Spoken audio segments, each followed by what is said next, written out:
Hello friends, welcome to my channel. Don't waste public money, ये imperative sentence है।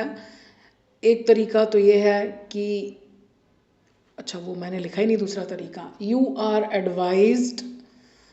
उसके बाद ये सेंटेंस एज इट इज़ लिख देना, डू को हटा देना, नॉट टू, नॉट के बाद टू आएगा।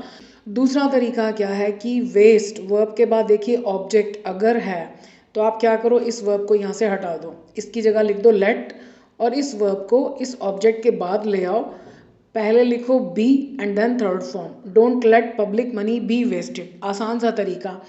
This is the most expensive gift I have ever received, change the degree. या तो आपको सीधे सीधे डिग्री दे दी जाएगी कि कंपैरेटिव में चेंज करो, पॉजिटिव में। मैं आपको दोनों ही बता रही हूँ, ये सुपरलेटिव डिग्री है।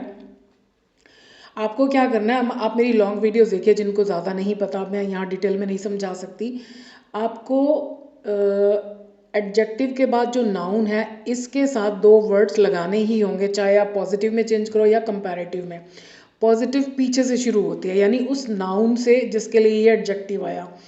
तो नो अदर गिफ्ट, ये सारा इकट्ठा ही आएगा क्योंकि ये गिफ्ट के बारे में बता रहा है। So no other gift I have ever received, ये हो गया हमारा सब्जेक्ट। तो उसके बाद इज आएगा क्योंकि नो अदर के साथ सिंगुलर ही आएगा verb is.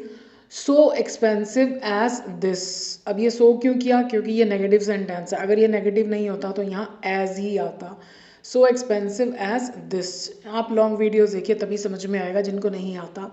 Being Sunday everybody was at home, इसमें एरर क्या है, everybody was at home, why, because it was Sunday.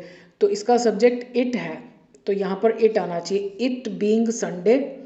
अच्छा, ये भी मैंने नहीं लिखा यहाँ पर, चलो मैं आपको वैसे ही बता देती हूँ। It being Sunday everybody was at home. The teacher will say to him why do you falsely accuse your classmates.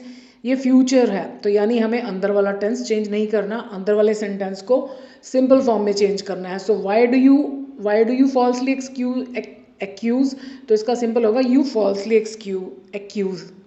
So why he, you किसको कह रहा है, इसको कह रहा है। So why he falsely accuses his classmates, ये ध्यान रखिएगा। सिंपल प्रेजेंट टेंस में पहले तो यू था तो इसलिए डू था, अब ही है तो एक्यूजेज हो जाएगा। शॉर्ट वीडियो में मुझे जल्दी जल्दी समझाना पड़ता है, ये उनको तो बहुत अच्छे से समझ में आएगा जिनको ये टॉपिक्स आते हैं, मतलब कुछ आइडिया तो है, जस्ट रिवीजन करनी है। और जिनको इनके बारे में आइडियाज़ ही नहीं है तो मैं उनसे कहूँगी कि लॉन्ग वीडियोस देखो, आपको बहुत अच्छे से समझ में आएगा।